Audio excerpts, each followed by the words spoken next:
নমস্কার বন্ধুরা, তো কেমন আছেন সবাই? আর একটি নতুন ভিডিওতে আপনাদের সকলকে আরও একবার স্বাগত জানাই। আশা করছি আপনারা সবাই ভালো আছেন, সুস্থ আছেন। তো আজকের ভিডিওতে আমি আলোচনা করব কিভাবে আপনারা মালবেরি গাছের প্রতিস্থাপন করবেন, কিভাবে এই গাছের মাটি তৈরি করবেন এবং এই গাছের কিভাবে পরিচর্যা করতে হয়। তো বন্ধুরা, ভিডিওটি খুবই গুরুত্বপূর্ণ হতে চলেছে। তো আপনাদেরকে একটি অনুরোধ জানাবো যে ভিডিওটি স্কিপ না করে ভিডিওটি সম্পূর্ণ দেখার জন্য, এবং ইতিপূর্বে আপনারা যারা আমার চ্যানেলটিকে সাবস্ক্রাইব করেছেন তাদেরকে অসংখ্য ধন্যবাদ। এবং এখনো পর্যন্ত আপনারা যারা চ্যানেলটিকে সাবস্ক্রাইব করেননি, নিচে সাবস্ক্রাইব বাটন আছে সেটিকে প্রেস করে আমার চ্যানেলটিকে সাবস্ক্রাইব করে আমার পাশে থাকুন। তো বন্ধুরা, চলুন ভিডিওটি শুরু করা যাক। বর্তমানে বিভিন্ন গুরুত্বপূর্ণ এবং জনপ্রিয় ফলের মধ্যে অন্যতম ফল হলো মালবেরি। এই মালবেরি স্বাদে গন্ধে অতুলনীয় এবং এর মধ্যে আছে ভিটামিনে ভরপুর। তাই সার্বিক প্রেক্ষিতে এটি একটি বিদেশি ফল হলেও অনেকে ছাদ বাগানে এবং মাটিতে এই গাছ করে থাকে। তো আপনারা যারা ছাদ বাগানে এই গাছ করতে চান তারা কিভাবে মাটি তৈরি করবেন আসুন জেনে নিই। বন্ধুরা, মালবেরি গাছের মাটি তৈরির জন্য আপনারা সর্বপ্রথমে নেবেন 50% নর্মাল গার্ডেন সয়েল। তো গার্ডেন সয়েল হিসেবে আপনারা ব্যবহার করবেন বেলে মাটি বা দোআঁশ মাটি। তবে এই গাছ একদমই এঁটেল মাটি পছন্দ করে না, এঁটেল মাটিতে এই গাছ খুব একটি ভালো হয় না।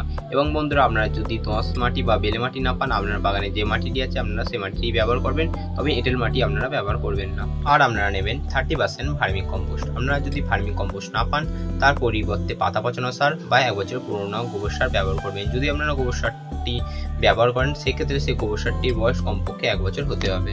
আর বন্ধুরা, এর সাথে আপনারা নেবেন 10% নদীর সাদা বালি। আপনারা যদি বেলে মাটি ব্যবহার করেন সেক্ষেত্রে আপনাদের বালি মেশাতে হবে না। আপনারা যদি বেলে মাটি না পান তার পরিবর্তে আপনারা নদীর সাদা বালি সেটিকে ব্যবহার করতে পারেন। আবার আপনারা যদি নদীর সাদা বালি না পান সেক্ষেত্রে কোনো রকম সমস্যা নেই। এবং বন্ধুরা, এর সাথে আপনারা নেবেন 10% মতো কোকোপিট। তবে এই গাছের ক্ষেত্রে কোকোপিট আপনাকে অতি অবশ্যই দিতে হবে। কোকোপিট গাছের গোড়ায় ময়েশ্চার বা স্যাঁতসেঁতে ভাব বজায় রাখে। যদি আপনারা কোকোপিট না পান তার পরিবর্তে ধানের তুষ বা কাঠের গুঁড়ো আপনারা ব্যবহার করতে পারেন। এবং এর সাথে আরও কিছুটা পরিমাণে নেবেন শিংকুচি এবং হাড়ের গুঁড়ো। এই মাটিটিকে আপনারা খুব ভালোভাবে মিশিয়ে গাছটিকে প্রতিস্থাপন করবেন।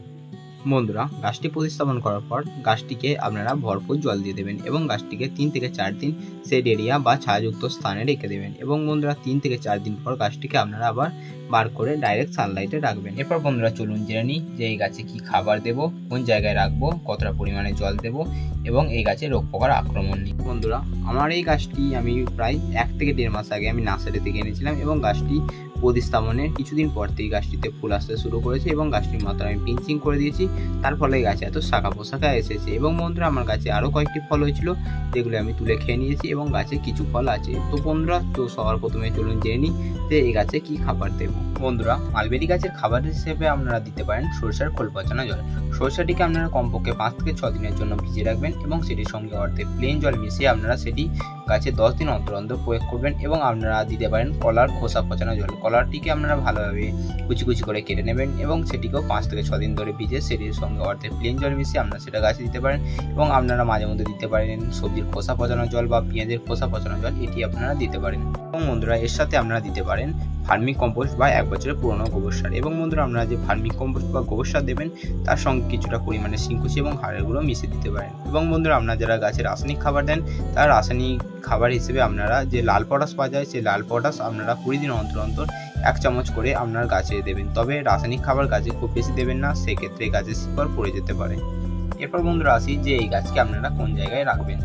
বন্ধুরা, মালবেরি গাছকে আপনারা এমন জায়গায় রাখবেন যেখানে কমপক্ষে 5 থেকে 6 ঘন্টা রোদ আপনার গাছে অতি অবশ্যই পায়। এটি যেহেতু ফলের গাছ, এটি খুবই সূর্যালোক পছন্দ করে, সেহেতু এই গাছ শেড এরিয়ায় খুব ভালো হয় না এবং গাছের গ্রোথও সুন্দর হয় না এবং গাছে আস্তে আস্তে ফল কমতে শুরু করে। এবং বন্ধুরা, এই গাছকে আপনারা এমন জায়গায় রাখবেন যেখানে আপনার ছাদে সারাদিন সূর্যালোক পড়ে বা সারাদিন রোদ পায়, সেই জায়গায় এই গাছকে আপনারা রাখবেন। এরপর বন্ধুরা, আসি যে এই গাছে কতটা পরিমাণে জল দেব। বন্ধুরা, এই গাছের গোড়াটা আপনারা এমন পরিমাণে জল দেবেন যাতে অতিরিক্ত জল আপনার গাছে না দেওয়া হয়ে যায়। এই গাছ জল পছন্দ করে কিন্তু অতিরিক্ত জল দেওয়া বা অতিরিক্ত জল জমা একদমই পছন্দ করে না। সেহেতু আপনারা যখন গাছে জল দেবেন গাছের গোড়ার মাটিকে একদম ভালোভাবে হাত দিয়ে দেখে নেবেন। যদি গাছের গোড়ায় জল লাগে সেহেতু আপনারা জল দেবেন, যদি জল না লাগে সেক্ষেত্রে আপনারা জল দেবেন না। এবং বন্ধুরা, এই গাছের গোড়াটা আপনারা ময়েশ্চার বা স্যাঁতসেঁতে ভাব বজায় রাখতে হবে। সেই জন্যই আমি আপনাদেরকে গাছের মাটি তৈরির সময় আপনাদেরকে কোকোপিট দিতে বলেছি। কোকোপিট গাছের ময়েশ্চার বা স্যাঁতসেঁতে ভাব বজায় রাখে, সেক্ষেত্রে কোকোপিট দিলে আপনাকে বারে বারে গাছে জল দিতে হবে না। এরপর বন্ধুরা, আসি যে মালবেরি গাছে কিরকম পোকামাকড়ের আক্রমণ হয়। বন্ধুরা, মালবেরি গাছে খুব বেশি পোকামাকড়ের আক্রমণ হয় না, সেহেতু আপনারা এই গাছে 10 দিন অন্তর যে বাজারে নিম তেল পাওয়া যায় সেই নিম তেল আপনারা গাছে দিতে পারেন। এই গাছে আপনারা কোনো রকম রাসায়নিক কীটনাশক দেবেন না, যেহেতু আপনারা এই ফল হলে বাড়িতেই খাবেন, সেহেতু আপনারা যে বাজারে নিম তেল পাওয়া যায় সেই নিম তেল আপনারা 10 দিন অন্তর অন্তর গাছে দিয়ে যাবেন। আপনার গাছে কোনো রকম পোকামাকড় বা কোনো রকম ফাঙ্গাসের আক্রমণ হবে না। এরপর বন্ধুরা শেষ এবং লাস্ট পয়েন্টটি হলো প্রুনিং। এই গাছে ফল হওয়ার পর এবং ফলটি আপনারা যখন হারভেস্টিং করে নেবেন, তারপর গাছে যখন কোনো রকম ফল থাকবে না তখন গাছটিকে আপনারা প্রুনিং করে দেবেন। সেক্ষেত্রে গাছে আবার নতুন নতুন কচি কচি ডাল বের হবে এবং গাছে আবারও নতুন করে ফল আসবে। তো বন্ধুরা এই ছিল আজকের ভিডিও। তো বন্ধুরা ভিডিওটি কেমন লাগলো অবশ্যই কমেন্ট করে জানাবেন। তো বন্ধুরা আমি যেভাবে বললাম সেভাবে যদি আপনারা পরিচর্যা করেন, দেখবেন আপনার গাছে খুব সুন্দর ফল হবে এবং গাছের গ্রোথও খুব সুন্দর হবে। তো বন্ধুরা ভিডিওটি আমি এখানে শেষ করছি। যদি বন্ধুরা ভিডিওটি ভালো লাগে চ্যানেলটি সাবস্ক্রাইব করে পাশে থাকবেন। তো বন্ধুরা দেখা হচ্ছে অন্য কোনো ভিডিও নিয়ে। ততক্ষণ সুস্থ থাকবেন, ভালো থাকবেন এবং আমার ভিডিও দেখতে থাকবেন।